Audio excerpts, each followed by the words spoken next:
Hey everybody, welcome to TurVacations. Today, we're going to go over the top 10 places to visit in Italy. Make sure to watch until number 1, because it's one of the most amazing places I've ever seen. It's hardly surprising that Italy, as the cradle of the Roman Empire and the Renaissance, has so many masterpieces of art and architecture, or that it has more UNESCO World Heritage cultural sites than any other country on the planet. However, Italy's top tourist attractions are not limited to art and architecture. The country is also blessed with lakes, mountains, and a spectacular coastline, all of which provide great natural attractions. You might arrange a whole schedule around a single interest, such as Renaissance art or trekking, but most first-time tourists prefer to sample the best of what Italy has to offer in a variety of ways. Milan. Of course, it's one of the world's fashion capitals, and Milan knows how to style like few other cities. Visitors pirouette between the shops of the Quadrilatero d'Oro, or Golden Rectangle, the streets around Via Monte Napoleone, which are home to all the best recognized brands. Locals meander around elegantly dressed. This city has the impression of being the most modern in Italy at times. The Fondazione Prada, Armani Silos, and Pirelli Hangar by Kaka are just a few of the fashion house's new modern art exhibits in converted industrial sites. The Triennale features a permanent exhibition on Italian design, and the Salone del Mobile, or Milan Design Week, takes place every April, filling the city with pop-up boutiques and galleries. Even the nightlife is forward-thinking, with some of Europe's most innovative cocktail bars. Napoli. Naples is gritty in a rundown and has character kind of manner, famous for its pizza and a plethora of historical monuments.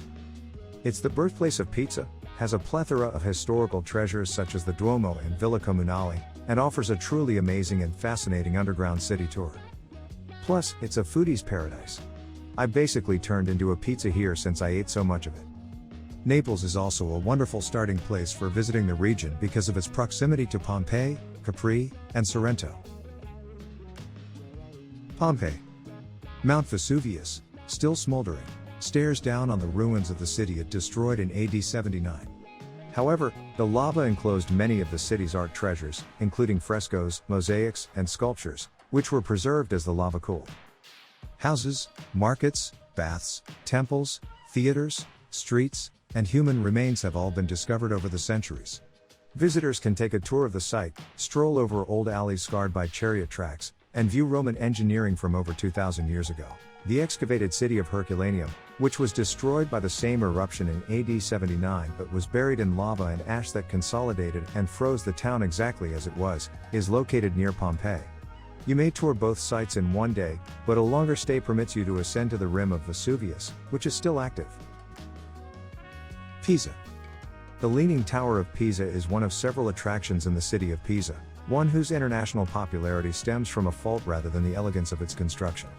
Work on the tower began in the 1100s, and by the time it reached the third story, the sinking that caused the lean had begun.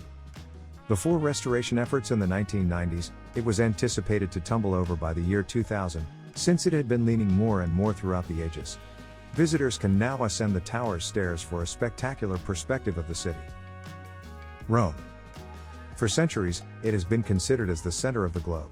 It is the birthplace of Caesar, the seat of the Catholic Church, and is rich with ruins, history, and wonderful food. Rome is unlike any other place on the planet. You'll find modern buildings next to ruins dating back thousands of years as you travel down the street.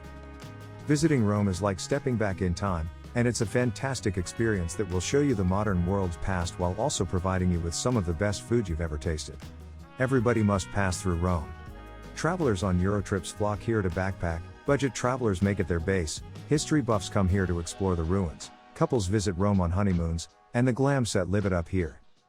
Rome is a vibrant, beautiful, and charming city. Capri.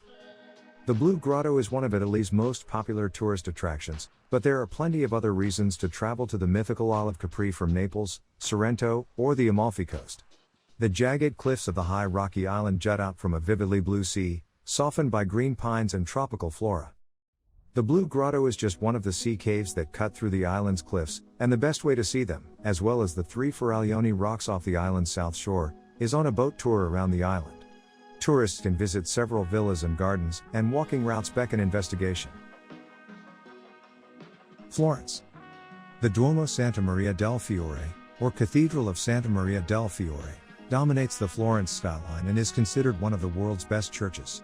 The cathedral was constructed during the 13th and 15th centuries, with the most notable feature being Filippo Brunelleschi's magnificent dome, which was completed in 1434.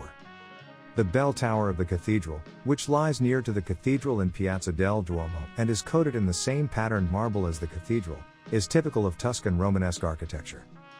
The campanile, designed by Giotto, stands 82 meters tall, with 414 steps leading to a viewing platform with spectacular views of the city and dome. A splendid baptistry stands opposite the Duomo, known for its bronze-paneled doors by Lorenzo Ghiberti. Visit the Museo dell'Opera del Duomo, the Cathedral Museum, to see the original, superbly carved panels, which have been replaced by exact duplicates to safeguard the originals from weathering. Cinque Terre. Cinque Terre is a beautiful seaside region with high hills and sharp cliffs that gaze out over the Mediterranean. Monterosso al Mare, Vernazza, Corniglia, Matarola, and Rio Maggiore are connected by walking trails, a railroad that burrows through the headlands to emerge at each town, or a spectacular tiny road high on the slope above. Hiking between the villages is one of the most popular activities since it allows visitors to take in the scenery. Even in the face of modern tourism, the little towns retain the atmosphere of old-world fishing villages and provide a sense of seclusion. Venice. Gondola rides along Venice's canals have been a popular tourist attraction for generations. Venice is an island city, and the canals have traditionally served as the city's principal thoroughfares, connected by a maze of narrow alleyways. The Grand Canal, which cuts a wide S-shaped channel through the city, is the largest and most famous of these canals. The greatest of the palaces originally possessed by the Venetian Republic's wealthiest and most powerful families along its flanks. A vaporetto trip down the majestic canal is the finest way to see several of the grand palaces whose fronts face the river. Make sure to include some of the more atmospheric smaller canals, which are surrounded by old structures that have stayed mostly untouched for hundreds of years, in your gondola ride, and your sightseeing adventures on foot. Amalfi Coast. The Amalfi Coast, a UNESCO World Heritage Site, is a magnificent stretch of coastline south of Naples and Sorrento on the Sorrentine Peninsula. Hillside villages are perched dangerously atop steep mountain ridges that descend to the sea. Positano and Amalfi, with its colorfully domed cathedral, are the prominent towns along this stretch. You may drive along the coast or take a boat ride between villages to get different views of the stunning, almost vertical shore. While there are walking routes all along the coast, the Sentiero degli Dei near the western end of Positano offers the most spectacular sight for walkers. Subscribe and turn on notifications so you don't miss more videos of